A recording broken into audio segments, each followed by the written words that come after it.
Há cerca de 2.500 anos, Deus concedeu ao profeta Daniel uma visão de 4 animais estranhos. Animais que representavam os 4 impérios mundiais, que hoje são uma realidade na história. O babilônico, o medo-persa, o grego e o Império Romano. A visão de Daniel predizia tantos detalhes sobre esse império que os críticos da Bíblia estavam certos de que suas profecias só podiam ter sido escritas depois que os eventos aconteceram e, por muitos anos, tentaram em vão provar sua tese. No caso, apenas o 4º animal nos interessa. Como símbolo do Império Romano, ele conservava a característica dos 3 impérios que o precederam. Todavia, era muito mais amedrontador e terrível. Era extremamente poderoso. Tinha enormes dentes de ferro, devorava o mundo conhecido de então, despedaçando e pisoteando tudo o que a ele se opunha. Que o Império Romano cumpriu essas profecias, bem como outros detalhes da visão de Daniel, já é fato histórico.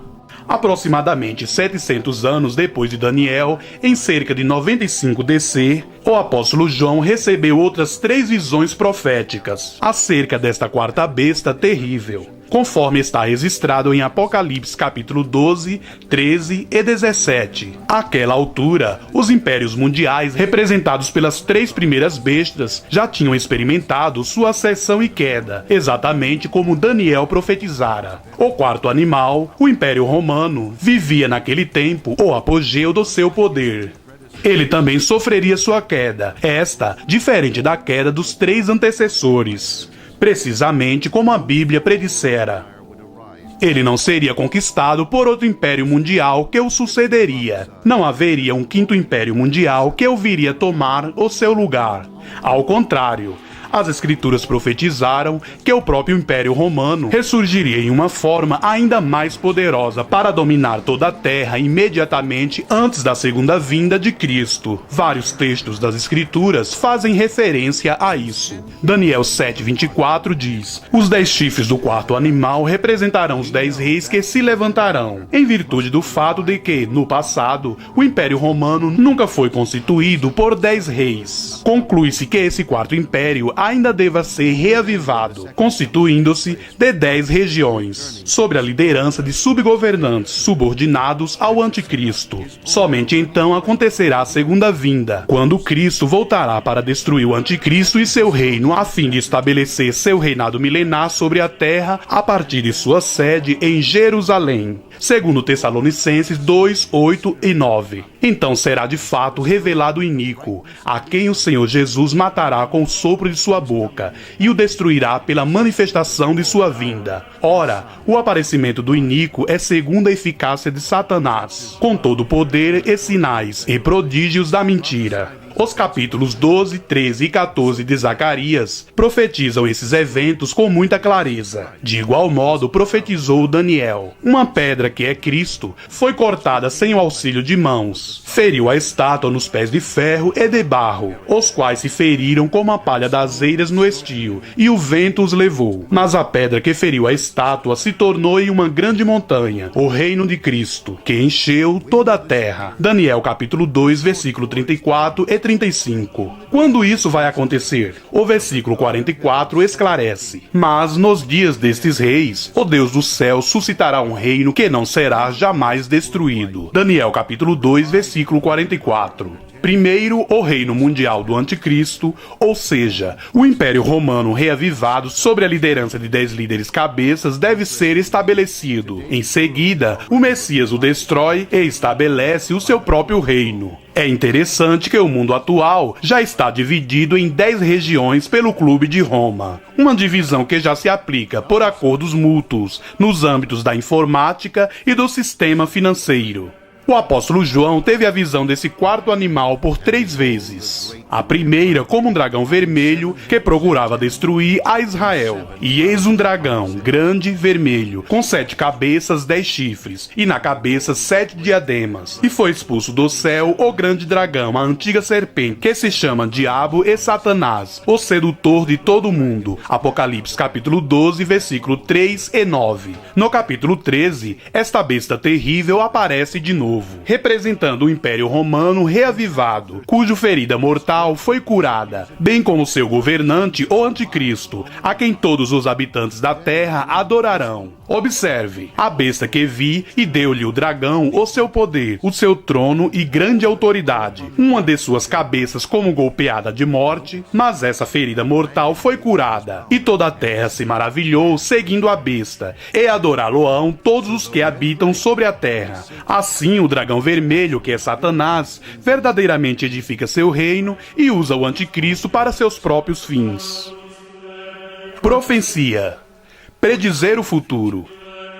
Vários paranormais alegam que o predizem, mas fracassaram redundantemente. A profecia também não se encontra no Alcorão, nem nos Vedas hindus ou no Bhagavad Gita, nem mesmo nos ditos de Buda, Confúcio, Maomé, muito menos no livro de Mórmon ou nos escritos de Mary Buckethead e outros mais. A Bíblia é a única que prediz o futuro com fidedignidade. Cerca de 30% da palavra de Deus se compõe de centenas de profecias específicas. E é um recorde de 100% de exatidão. Esses não se revestem daquela linguagem ambígua das quadras francesas de Nostradamus. Pelo contrário, são pronunciamentos claros sobre eventos que abalam o mundo e que fazem a história. Preditos como antecedência de centenas e até mesmo milhares de anos.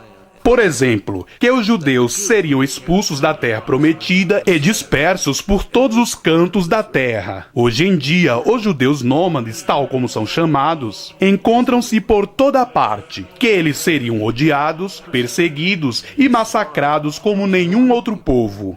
O ultraje do antissemitismo é um fenômeno absolutamente sem igual quanto aos judeus, precisamente como a Bíblia predissera. A Bíblia também profetizou que, apesar de serem espalhados pelo mundo por 2.500 anos, desde o exílio babilônico, com todas as razões que o levaram a casar com outros povos e a mudar sua identidade para escapar da perseguição e a despeito dos milhares de Hitlers que deram ordens para que fossem exterminados, os judeus ainda seriam preservados como um povo etnicamente identificável e trazido de volta à sua própria terra nos últimos dias, imediatamente antes que o Anticristo estabeleça seu reino. E assim aconteceu em 1948. O mais surpreendente ainda é a declaração bíblica de que Jerusalém se tornaria a chave para a paz mundial e seria um cálice de tontear, uma pedra pesada presa ao pescoço de todas as nações. Hoje em dia, precisamente como foi profetizado, Jerusalém é o problema número 1 das Nações Unidas. E o mundo contempla o futuro com medo e tremor, sabendo que a qualquer momento a próxima guerra mundial pode se desencadear por causa daquela minúscula cidade. O inegável cumprimento dessa e de muitas outras profecias proporciona evidência irrefutável de que Deus existe e de que a Bíblia é a revelação dele ao homem. A profecia acerca do Messias de Israel é igualmente única. Não havia profecia sobre Buda, Maomé, Confúcio, Zoroastro, Joseph Smith, nem sobre qualquer outro dos fundadores das religiões mundiais. No entanto, há mais de 300 profecias referentes ao Messias judeu, predições de que ele nasceria de uma virgem, em Belém, seria um descendente do rei Davi, praticaria milagres, converteria os gentios, entraria em Jerusalém montado no jumento, e que seria saudado na qualidade de Messias, que isso ocorreria em 26 de abril do ano 32 DC, data essa atualmente comemorada como Domingo de Ramos, e que 4 dias depois, após ser traído pelo exato valor de 30 moedas de prata, ele seria crucificado, uma forma de execução desconhecida no tempo em que a profecia do Salmo 22 foi revelada, e que 3 dias depois ele ressuscitaria dos mortos. um acontecimento extraordinário que distingue o cristianismo de todas as outras religiões e para o qual há provas inquestionáveis. Essas são apenas algumas das profecias acerca do Messias. Profecias tão numerosas e específicas, e seu cumprimento na vida e morte e ressurreição de Jesus Cristo é tão incontestável que ninguém honestamente pode negar o fato de que ele é o profetizado Salvador dos pecadores. E a Bíblia diz que ele está para voltar à terra, a fim de exercer juízo. O cumprimento integral, 100% das profecias bíblicas, perfeitamente dentro do cronograma, é para nós o cumprimento daquelas que ainda estão por se cumprir. O último livro da Bíblia contém dezenas de profecias que ainda estão por se cumprir, registradas numa série de visões concedida ao apóstolo João.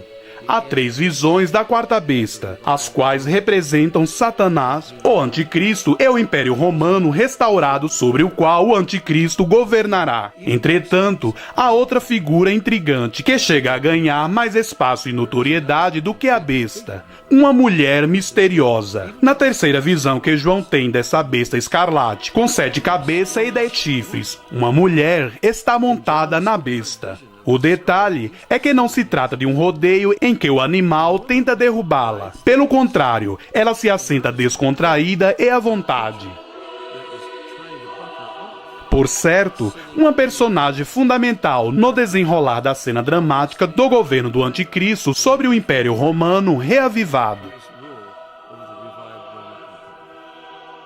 Em primeiro lugar, ela é uma cidade edificada sobre 7 montes. As 7 cabeças da besta são 7 montes ou colinas, nos quais a mulher está sentada. Várias cidades estão situadas sobre 7 montes. Porém, a visão do apóstolo João exclui todas elas, com exceção de uma. Na fronte da mulher estão escritas as palavras: Mistério, Babilônia.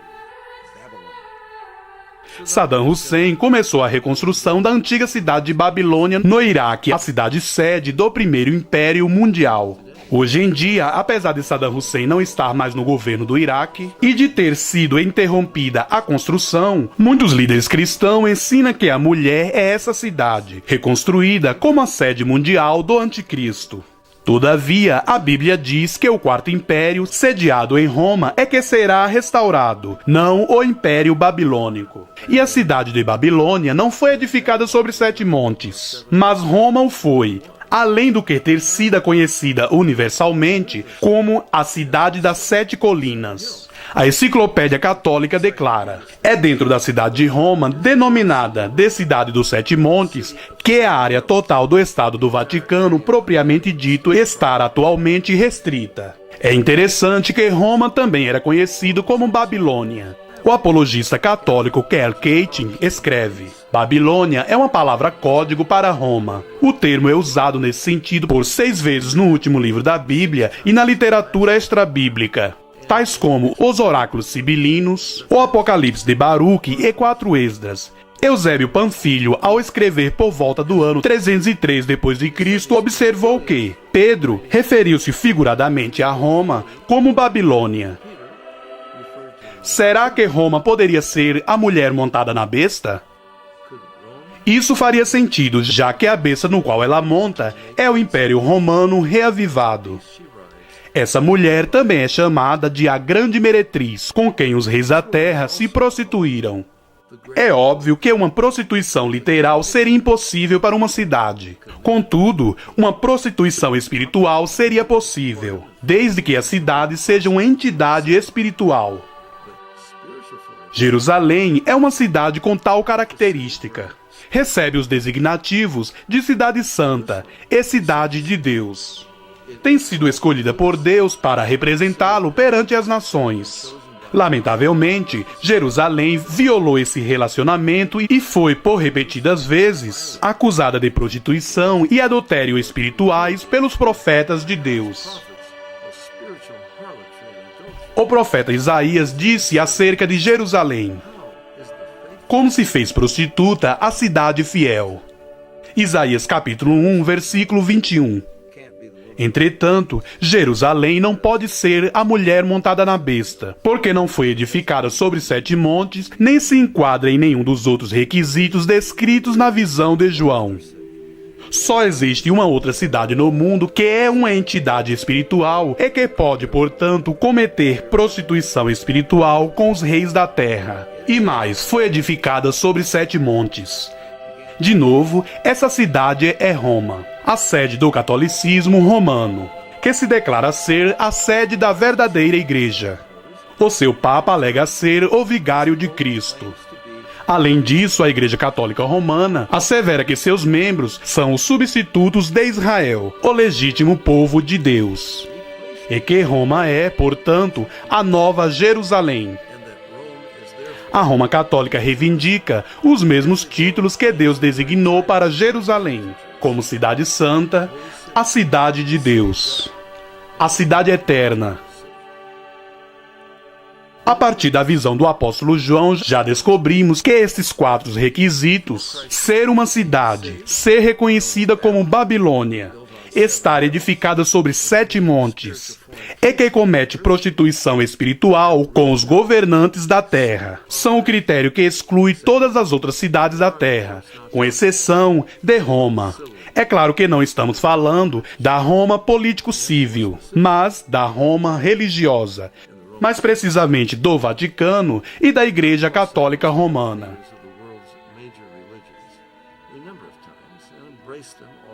O Papa João Paulo II reuniu os líderes das principais religiões do mundo em muitas ocasiões e os recebeu como adoradores do verdadeiro Deus, entre os quais incluíam-se hindus, budistas, muçulmanos, animistas, shintoístas, xamanistas, feiticeiros e outros mais.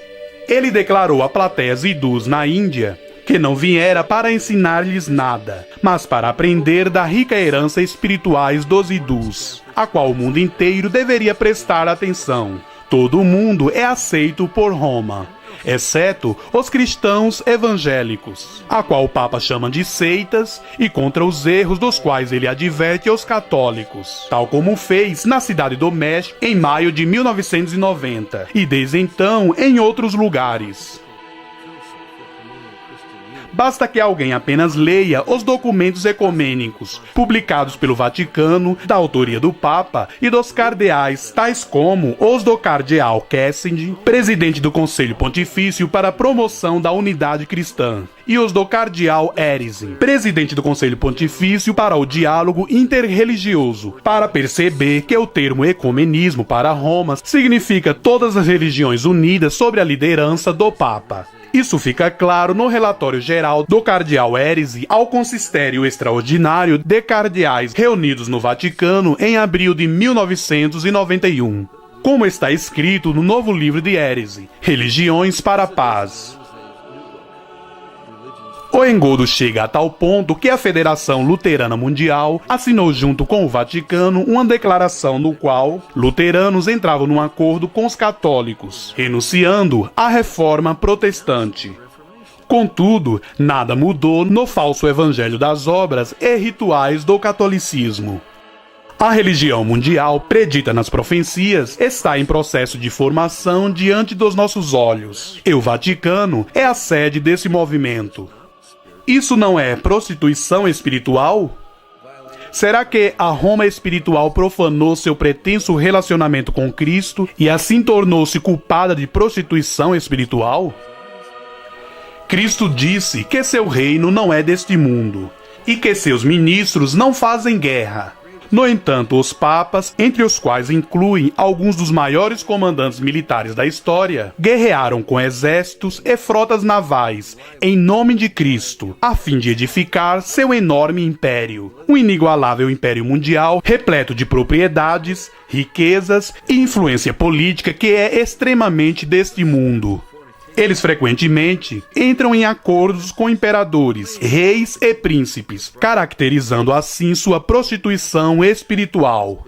Alegando ser a noiva de Cristo, a Igreja Católica Romana tem ido para a cama com governantes ímpios ao longo da história. Em épocas ainda recentes, houve até mesmo alianças com Mussolini e Hitler. O Vaticano literalmente colocou Mussolini no poder. O Papa Pio XI e seus cardeais vieram a exaltá-los como um homem escolhido por Deus e proibiram os católicos romanos de se oporem a ele politicamente. Em troca, Mussolini assinou em 1929 a Concordata com o Vaticano, que oficializava o catolicismo romano como a única religião da Itália. O Vaticano recebeu por isso 750 milhões de liras em dinheiro e 1 bilhão em títulos do Estado. O dinheiro do Vaticano ajudou a patrocinar a fundação do Partido Nazista. E em 1933, o Vaticano fez uma concordata semelhante com Hitler, que levou o Vaticano a receber centenas de milhares de marcos alemães do regime nazista durante a Segunda Guerra Mundial. Não se pode pedir exemplos mais claros de prostituição com os reis da terra. Cristo nunca juntou forças com César. Pedro também não fez, nem Paulo. Porém, a Igreja Católica tem se envolvido continuamente em relacionamentos ilícitos com governantes seculares até o presente momento. O acordo entre Reagan, ex-presidente dos Estados Unidos, e o Papa João Paulo II, entre a CIA e o pretenso vigário de Cristo, só pode ser chamado de prostituição espiritual. Infringe tudo o que Cristo ensinou acerca de sua igreja não ser deste mundo. Alexander Haig, ex-secretário do Departamento americano, admitiu: o Departamento de Informação do Vaticano era absolutamente melhor e mais rápido que o nosso em todos os aspectos. O adido do Vaticano na Casa Branca, arcebispo Pio Legge, vivia a lembrar aos funcionários americanos: ouça o Santo Padre, temos 2000 anos de experiência nisso.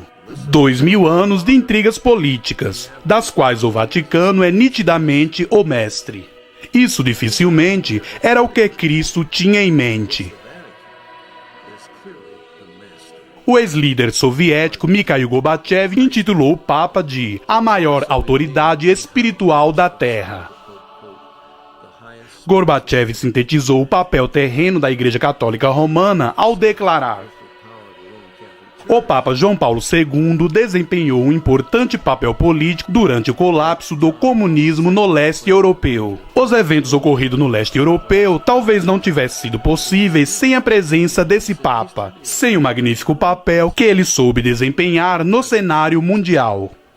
Tal louvor nunca poderia ser dirigido a Cristo ou aos seus apóstolos, os quais foram martirizados pelo mundo profano. Um mundo em que papas têm abraçado e até mesmo dominado em sua prostituição espiritual. O poder terreno do papado tem sido exercido por séculos, em cumprimento de outra parte da extraordinária visão profética do apóstolo João. No tempo de João, era a Roma dos Césares que governava o mundo.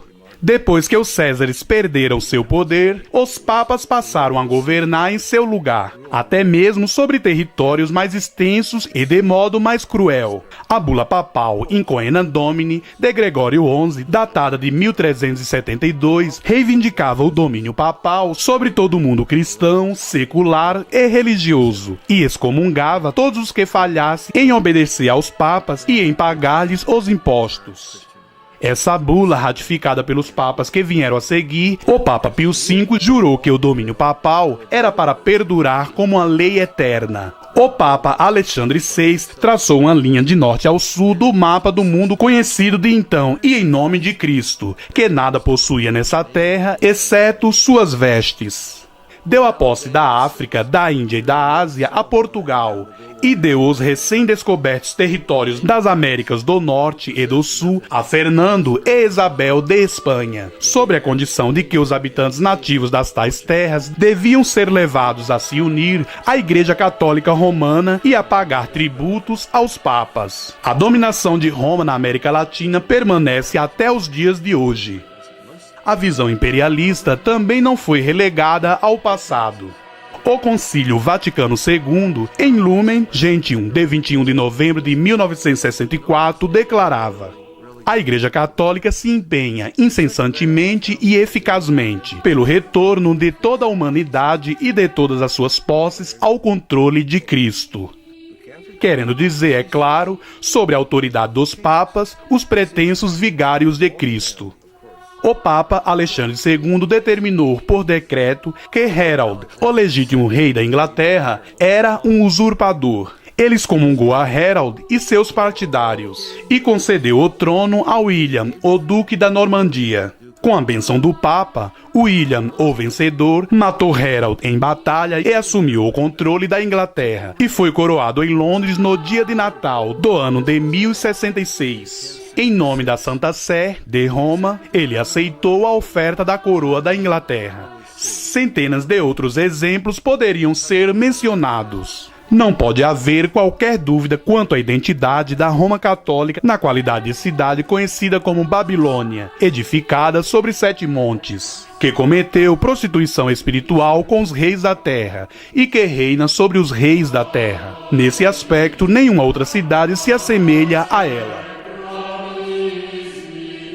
Babilônia não é apenas um nome em código referente a Roma, mas as relações entre Roma e a Babilônia são muito mais profundas. A antiga cidade de Babilônia foi construída nos arredores das ruínas da Torre de Babel, termo esse do qual seu nome se originou. Essa torre, projetada para alcançar o céu, foi a sede da primeira religião mundial, assim como Roma o será para a futura religião mundial do Anticristo. Além disso, assim como a Torre de Babel e a cidade de Babilônia formavam uma união entre religião e Estado, também os papas exercem tanto a autoridade civil quanto a religiosa. Da mesma maneira que a mulher e a besta na qual ela cavalgava unirão o governo mundial e a religião mundial no futuro, com a sua tentativa de alcançar o céu por etapas, de esforço próprio. Com a sua tentativa de alcançar o céu por etapas de esforço próprio, o sistema Babel-Babilônia era basicamente uma religião de obras. O mesmo sempre se verificou no catolicismo romano. A salvação é inquestionavelmente por meio das obras. O Concílio Vaticano II declara: para ganhar indulgências, a obra prescrita deve ser praticada. Na Igreja, desde os tempos mais antigos, as boas obras também eram oferecidas a Deus para a salvação dos pecadores. Todos os homens podem alcançar a salvação através da fé, do batismo e da observância dos mandamentos. É nítido que as boas obras desempenham um papel fundamental na obtenção da salvação segundo o catolicismo, como certamente qualquer católico testemunharia. O Concílio de Trento, como foi proposto novamente pelo Concílio Vaticano II, decretava: se alguém afirma que os sacramentos da nova lei não são necessários para a salvação, e que sem eles os homens recebem de Deus a graça da justificação somente pela fé, que tal pessoa seja anátema. Sem sombra de dúvida, por seu sistema de salvação por meio das boas obras e dos rituais. A Roma Católica se enquadra na descrição da mulher, cujo nome é Babilônia. O apóstolo João nos diz que o nome Babilônia, escrito na testa da mulher, é precedido pela palavra mistério. E mais uma vez, mistério é o próprio cerne do catolicismo romano. A encíclica do Papa Paulo VI sobre a Eucaristia intitula-se Mysterium Fidei. O Concílio do Vaticano II refere-se por repetidas vezes ao mistério da Eucaristia. O novo catolicismo universal do Vaticano declarava que toda a liturgia da Igreja é um mistério e que seu objetivo é iniciar almas no mistério de Cristo. O catecismo diz que é mistagogia, ao reivindicar ser a guardiã de um mistério que somente seus sacerdotes e bispos podem mediar. A Igreja Católica Romana mantém seus membros na dependência do clero, em vez de dependerem de Cristo para sua salvação. O apóstolo João observa que a mulher montada na besta está vestida de púrpura e de escarlate. De novo, as cores oficiais dos Césares romanos e também da hierarquia clerical católica romana. A Enciclopédia Católica declarava: A batina, também chamada de sotaína ou hábito talar, ajustada ao corpo, cujo comprimento desce até o calcanhar, usado pelo clero como seu traje oficial. A cor para os bispos e outros prelados é a púrpura, o roxo. Para os cardeais, a escarlate, o vermelho vivo. A mulher montada na besta traz um cálice de ouro na sua mão. Um cálice de ouro é usado na Eucaristia ou missa, e vem a ser o utensílio mais sagrado do catolicismo romano. O apóstolo João observa que esse cálice de ouro transbordava de abominações e com as imundícies da sua prostituição. Seria essa a avaliação bíblica do sacrifício da missa, que é o próprio cerne do catolicismo romano? Centenas de milhares de crentes em Cristo ao longo da história tinham tal convicção, os quais foram amarrados a postes e queimados vivos por se recusarem a participar do sacrifício da missa. Participação essa que eles sinceramente consideravam a maior abominação concebível. Por quê? Porque alega ser literalmente a oferta sacrificial do corpo e do sangue de Cristo, apresentada por repetidas vezes, enquanto a Bíblia claramente afirmava que o sacrifício de Cristo na cruz foi consumado de uma vez por todas para nunca mais ser repetido. Cito o texto. Agora, porém, ao se cumprirem os tempos, se manifestou uma vez por todas, para aniquilar, pelo sacrifício de si mesmo, o pecado. Hebreus 9, versículo 26. O catolicismo alega que a declaração de Cristo por ocasião da última ceia, "Este é o meu corpo, este é o meu sangue", deve ser interpretada literalmente. O pão e o vinho que ele segurava em suas mãos, ao proferir aquelas palavras, tornaram-se literalmente seu corpo e seu sangue. E quando o padre profere aquelas mesmas palavras hoje em dia, o pão e o vinho se tornam novamente o corpo e o sangue literais, que devem ser sacrificados incessantemente nos altares católicos tão fielmente quanto Cristo foi sacrificado na cruz.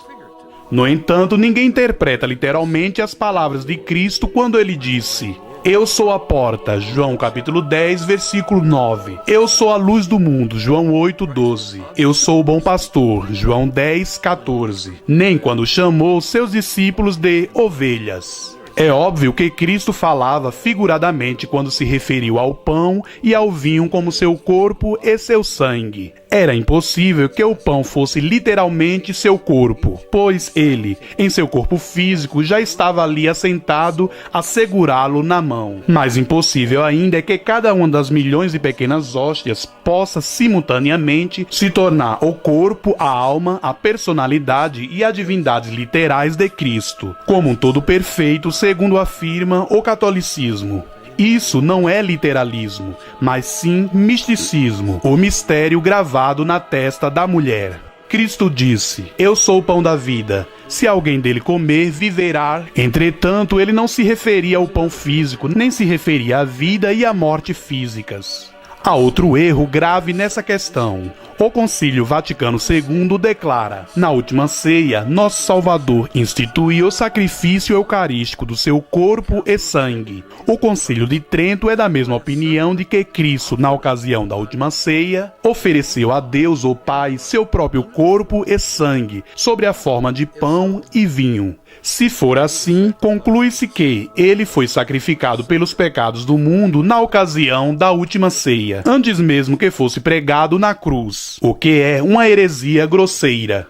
Na verdade, ele nem precisava suportar literalmente o sofrimento físico da morte de cruz, já que os sacerdotes católicos, segundo alegam, podem realmente transformar pão e vinho em seu corpo e sangue autênticos de Cristo e oferecê-los como sacrifício propiciatórios nos altares. O Dicionário Católico de Bolso afirma: "A missa é um autêntico sacrifício propiciatório pelo qual o Senhor é apaziguado, concede graça e perdoa delitos e pecados." O Concílio de Trento declarou: "A Eucaristia é o único e verdadeiro sacrifício." Se esse é o caso, a cruz literal não era necessário. Evidentemente, o catolicismo ensina que a cruz é essencial, todavia, rebaixa a cruz ao mesmo nível de importância da missa, declarando que o sacrifício de Cristo na cruz só é eficaz pela sua repetição na missa, e nesse caso apenas parcialmente, cada vez que a missa for repetida. São necessárias muitas repetições da missa para levar uma alma ao céu. Na realidade, nem o próprio Papa tem condições de dizer quantas missas são necessárias, segundo explica o Dicionário Católico de Bolso. Finalmente, a missa é o meio divinamente ordenado de aplicar os méritos do Calvário. Cristo conquistou pelo mundo todas as graças que este necessita para a salvação e santificação. Porém, essas bênçãos são conferidas gradual e continuamente a partir do Calvário, e principalmente através da missa. O padre é indispensável, já que somente ele, por seus poderes, podem transformar os elementos do pão e do vinho em corpo e sangue de Cristo. Quanto mais sacrifícios forem oferecidos, mais benefícios são concedidos. Em outras palavras, o sacrifício de Cristo até agora não está completo, porém ainda está em processo por meio da missa. O Concílio Vaticano II afirma: pois no sacrifício da missa Nosso Senhor é imolado. A missa é um sacrifício no qual o sacrifício da cruz é perpetuado. O Dicionário Católico de Bolso esclarece que na missa Cristo oferece a si mesmo de modo tão real quanto fez no Calvário. Mas, então, o que Cristo queria dizer quando bradou em triunfo: está consumado? A Bíblia declara que o próprio fato de que os sacrifícios do Antigo Testamento tinham de ser repetidos diariamente era uma prova de que nunca poderia remover o pecado. Em comparação, Jesus, porém, tendo oferecido para sempre um único sacrifício pelos pecados, assentou-se à destra de Deus, porque, com uma única oferta, aperfeiçoou para sempre quantos estão sendo santificados. Ora, já não há mais oferta pelo pecado. Hebreus capítulo 10, versículo 12 a 18. Há uma enorme diferença entre o Cristo da Bíblia e o Cristo do catolicismo, o qual ainda está sendo sacrificado e sofre perpetuamente.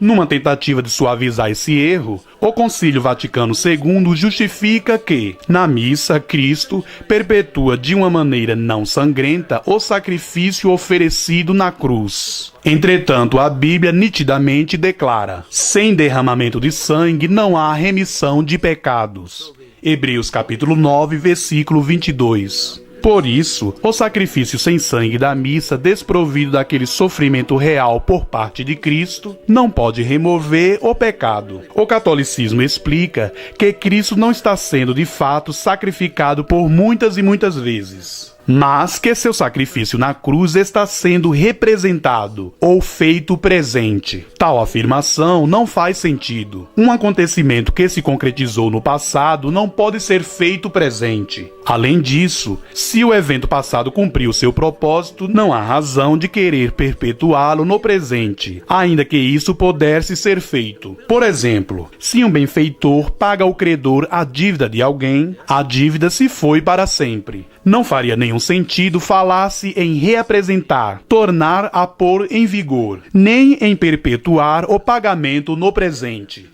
A dívida foi paga numa transação que foi efetuada e concretizada no passado. Alguém poderia muito bem se lembrar com gratidão do pagamento que foi efetuado. Todavia, não haveria efeito capaz de revalidar a dívida, visto que não há mais nenhum débito a ser pago. O mesmo se deu com o pagamento que Cristo efetuou pelos nossos pecados na cruz.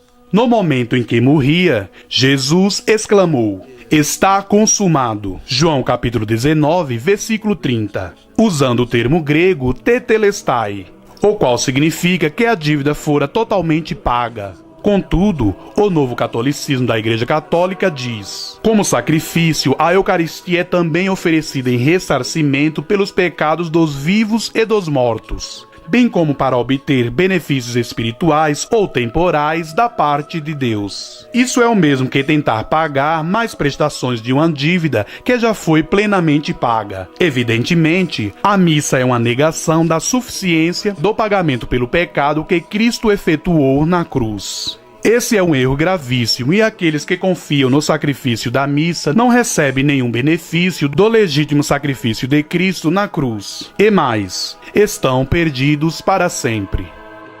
A fim de dar continuidade à obra da redenção, o sacerdócio católico pretexta realizar o milagre da transubstanciação, transformar o pão e o vinho no corpo e no sangue de Cristo. Por trás do aspecto externo de pão e vinho que permanece, supõe-se que isso seja um grande milagre, ainda que a hóstia e o vinho permaneçam inalterados no seu aspecto físico e sabor. Contudo, não existe esse tipo de milagre na Bíblia. Será que Cristo alguma vez deu visão a um cego por trás do aspecto externo de cego que permaneceu? Houve alguma ocasião em que ele ressuscitou alguém por trás do aspecto externo de morto que permaneceu? O dogma do purgatório é outra abominação. O Concílio Vaticano II declara que, embora Cristo tenha sofrido para levar sobre si nosso castigo eterno, temos que sofrer pessoalmente para expiar o devido castigo terreno por nossos pecados. Os pecados devem ser expiados por meio das aflições, das penúrias e tribulações desta vida, ou na vida por vir, através do fogo e tormentos ou castigos purificadores. No purgatório, as almas daqueles que morreram na caridade de Deus e se arrependeram verdadeiramente de seus pecados e omissões são purificados depois da morte com punições destinadas a remover, purgar sua dívida.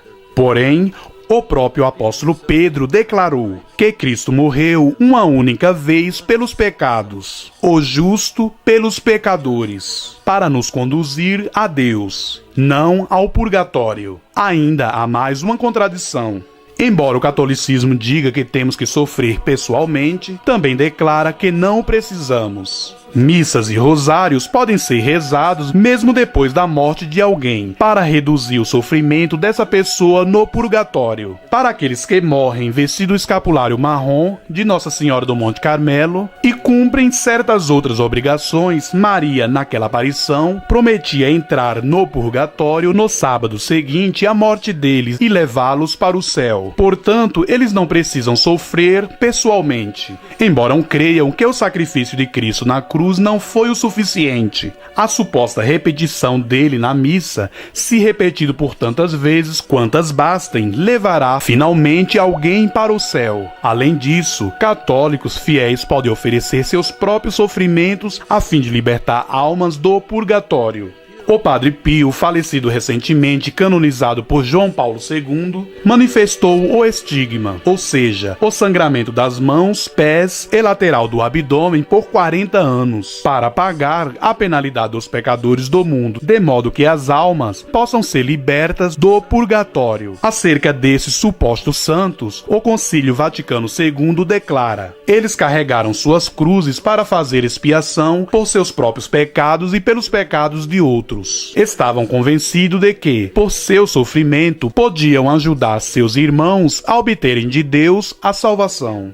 De novo percebemos a rejeição fatal da suficiência do sacrifício de Cristo na cruz. Durante séculos, o pagamento de quantias em dinheiro já era para ter trazido libertação do purgatório. Essa prática, por fim, incomodou a consciência de Martim Lutero, a ponto de acender a chama da Reforma. Quem pode se esquecer daquela infame propaganda da venda das indulgências do frei dominicano Tetzel, comissionado pelo Papa Leão X para arrecadar uma fortuna para Roma. Assim que a moeda no cofre cai, uma alma do purgatório sai. Foi com esse dinheiro fraudulentamente arrecadado que a Basílica de São Pedro foi construída e reformada. Isso não é nenhuma novidade. Por séculos, Roma invariavelmente vendera a salvação. Os papas publicavam listas de todos os crimes, desde incesto a assassinato encomendado, com seus respectivos preços cobrados pela Igreja para conceder a absolvição. Por exemplo, um diácono culpado de assassinato poderia ser absolvido pelo preço de 20 coroas. Os malfeitores ungidos, como eram denominados, após receberem o perdão da Igreja, não podiam mais ser processados pelas autoridades civis, porque a Igreja reinava com absoluta supremacia.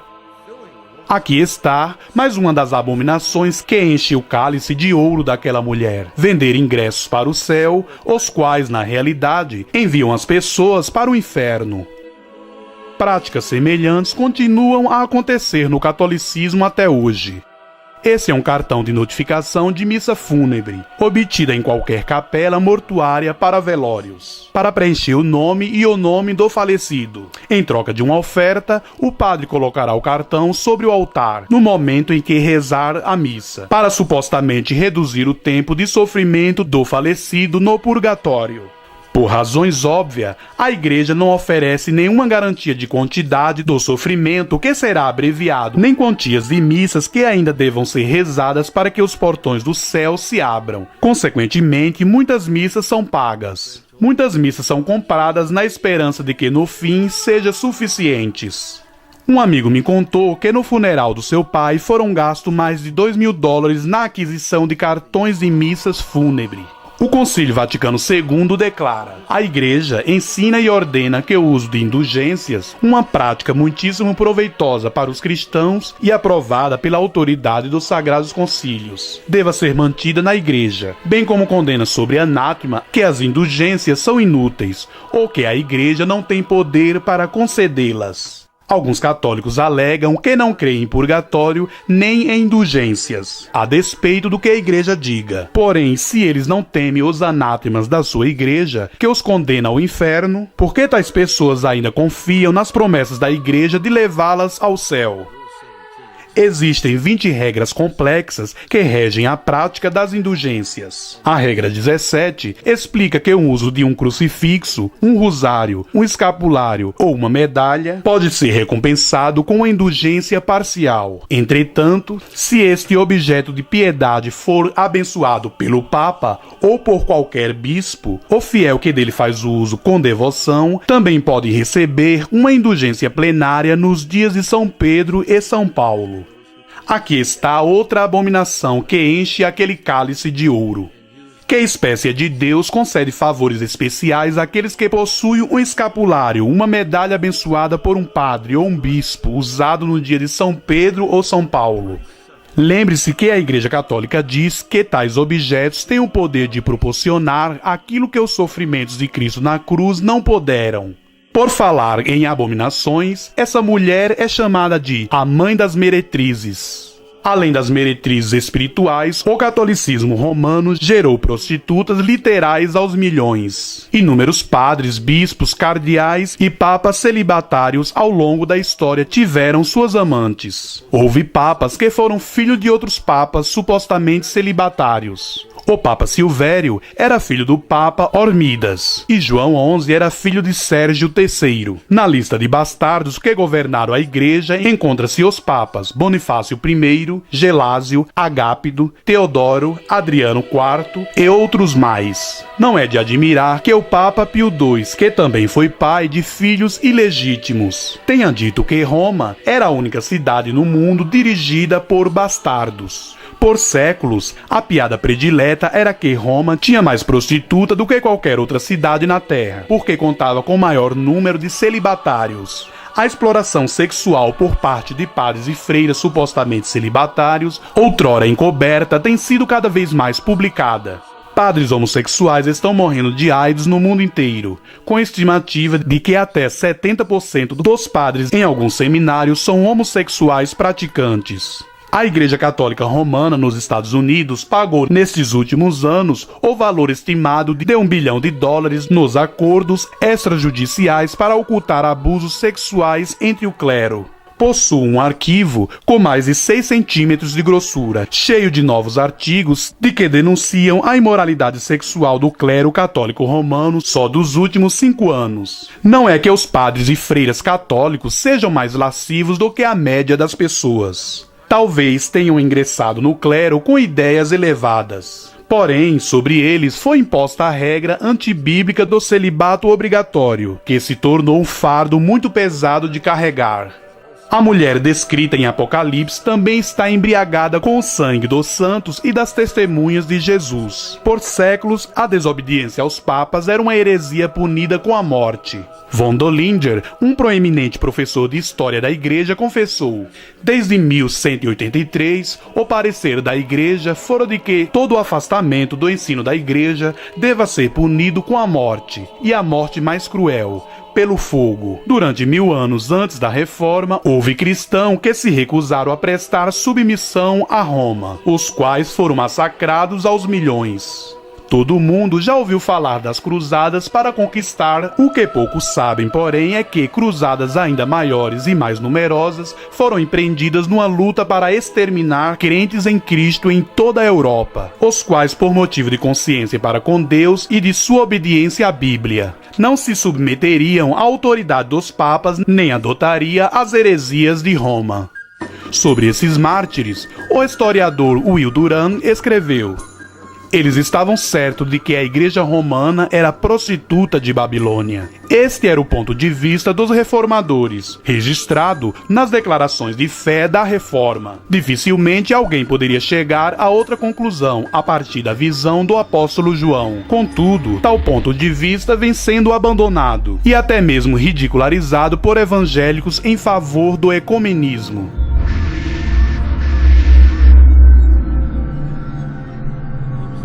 Os papas prometiam a entrada imediata no céu por aqueles que dessem sua vida na luta pelo extermínio dos hereges. Levou aproximadamente um século para exterminar os cristãos albigenses, os quais em determinada época constituíam a maioria da população do sul da França. Entre as cidades devastadas pelo Papa Inocêncio III estava a de Béziers na França, onde 60.000 pessoas foram massacradas, incluindo mulheres e crianças.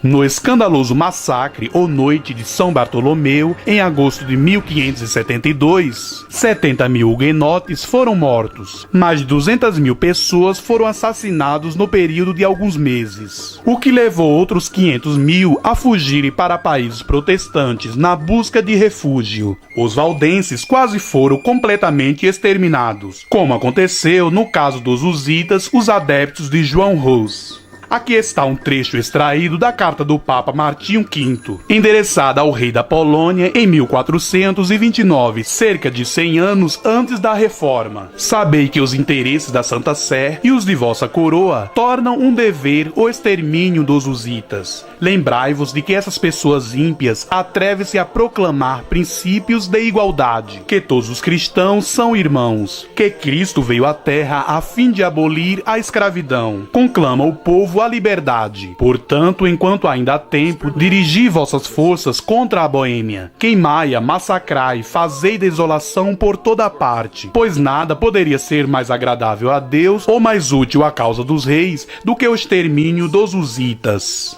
Não temos tempos para mencionar o horror e as torturas e assassinatos ordenados pela Inquisição, os quais, por séculos, aterrorizaram toda a Europa. Não houve cidade na terra que tenha derramado mais sangue tanto de crentes em Cristo quanto de judeus do que a cidade de Roma. A Roma pagã lançou os cristãos aos leões e os matou em perseguições periódicas durante os 3 primeiros séculos da era cristã. Todavia, isso não foi nada comparado quanto aos crentes em Cristo e judeus, promovida pela Roma católica. O historiador Will Durant imparcialmente escreve: comparado à perseguição promovida pela Igreja Católica Romana na Europa contra a suposta heresia, a perseguição contra os cristãos nos 3 primeiros séculos depois de Cristo, promovido pela Roma pagã, pode ser considerada um método brado e humano. Sim, essa mulher de fato está embriagada com o sangue dos santos e com o sangue das testemunhas de Jesus. E nenhuma outra cidade chega aos pés de Roma nesse sentido. Fato de que é uma mulher que está montada na besta também sugere tratar do catolicismo romano, no qual a figura principal é uma mulher, uma Maria, supostamente impecável e imaculada, eternamente virgem e onipotente, que a Igreja de Roma inventou e adora. Os católicos negam que adoram Maria e insistem que a devoção e honra que prestam a ela é de qualidade inferior àquela que prestam a Deus, o Pai, e ao Filho e ao Espírito, talvez em teoria, mas não na prática. Há milhares de santuários enormes e pomposos dedicados a Maria ao redor do mundo. Só na França são aproximadamente 1000. Visitados por centenas de milhões de pessoas a cada ano. Contudo, há pouquíssimos santuários dedicados a Cristo. E os que existem geralmente são muito pequenos e poucos visitados. Os peregrinos dirigem-se aos santuários de Maria a fim de pedir a sua ajuda e proteção. Tanto o Novo Catolicismo Universal da Igreja Católica quanto o Concílio Vaticano II declaram: desde os tempos mais antigos, a Virgem Bendita tem sido honrada com o título de Mãe de Deus, a quem os fiéis recorrem na busca de proteção em meio a todos os perigos e necessidades. Por que recorrer à proteção dela, quando a proteção de Deus está a nosso dispor? E mais, se essa Maria católica pode realmente proteger todos os católicos de qualquer perigo e suprir todas as suas necessidades, então ela deve ser, no mínimo, tão poderosa quanto Deus, além de aparentemente mais compassiva, porque pelo menos 100 vezes mais orações a ela do que ao próprio Deus. Talvez até 1000 vezes mais dirigido a ela do que o número de orações dirigidas ao Pai e a Cristo juntos. Foi Cristo, e não Maria, quem morreu pelos nossos pecados. Será que ele não provou seu amor? Ele diz: se alguém tem sede, venha a mim e beba. O que vem a mim, de modo nenhum lançarei fora. Eu lhes dou a vida eterna. Jamais perecerão e ninguém as arrebatará da minha mão. Quem crê em mim tem a vida eterna. No entanto, os católicos se voltam para Maria. A oração católica mais rezada, o Rosário Salve Rainha, clama por ajuda a Maria, a qual é chamada de Mãe de Misericórdia, vida, doçura e esperança nossa. A Bíblia diz que Cristo é a nossa vida e a nossa esperança, e seguramente a misericórdia de Deus. E certamente a misericórdia de Deus já fora estendida à humanidade, muito antes de que Maria nascesse, de modo que dificilmente ela poderia ser a mãe de misericórdia. A Maria Católica não é a Maria da Bíblia. Pelo contrário, para dizer a verdade, ela é a mulher montada na besta. Ela tem aparecido no mundo inteiro em milhares de aparições, oferecendo seu plano de paz para o mundo, e milhões de pessoas depositam sua confiança e fé nela, em vez de depositarem em Jesus Cristo. O anticristo está vindo para estabelecer seu governo e a sua religião mundial em parceria com a mulher montada na besta, essa cidade situada sobre 7 montes, cujo código é o nome Babilônia, cujas cores são a púrpura e o escarlate, que tem cometido prostituição com os governantes da terra e tem governado o mundo, que as suas doutrinas antibíblicas chama-se de mistérios, para enganar seus seguidores, que tem em sua mão um cálice de ouro transbordante de abominações, e que está embriagada com o sangue dos santos. Ela desempenhará um papel fundamental até que o juízo de Deus lhe sobrevenha. Enquanto isso, uma voz clama do céu: retirai-vos dela, povo meu, para não serdes cúmplices em seus pecados. Apocalipse capítulo 18, verso 4. Eu sou o caminho, a verdade e a vida. Ninguém vem ao Pai senão por mim. João capítulo 14, verso 6. Vinde a mim todos os que estáis cansados e sobrecarregados, e eu vos aliviarei. Tomai sobre vós o meu jugo e aprendei de mim, porque sou manso e humilde de coração, e achareis descanso para a vossa alma, porque o meu jugo é suave e o meu fardo é leve. Mateus capítulo 11, verso 28-30. Quando, porém, se manifestar a benignidade de Deus, nosso Salvador, e o seu amor para com todos, não por obras de justiça praticadas por nós, mas segundo sua misericórdia, ele nos salvou mediante o lavar regenerador e renovador do Espírito Santo. Tito, capítulo 3, verso 4 e 5. Depois, trazendo-os para fora, disse: Senhores, que devo fazer para que seja salvo? Responderam-lhe: crê no Senhor Jesus e serás salvo tu e tua casa. Atos capítulo 16, verso 30 a 31.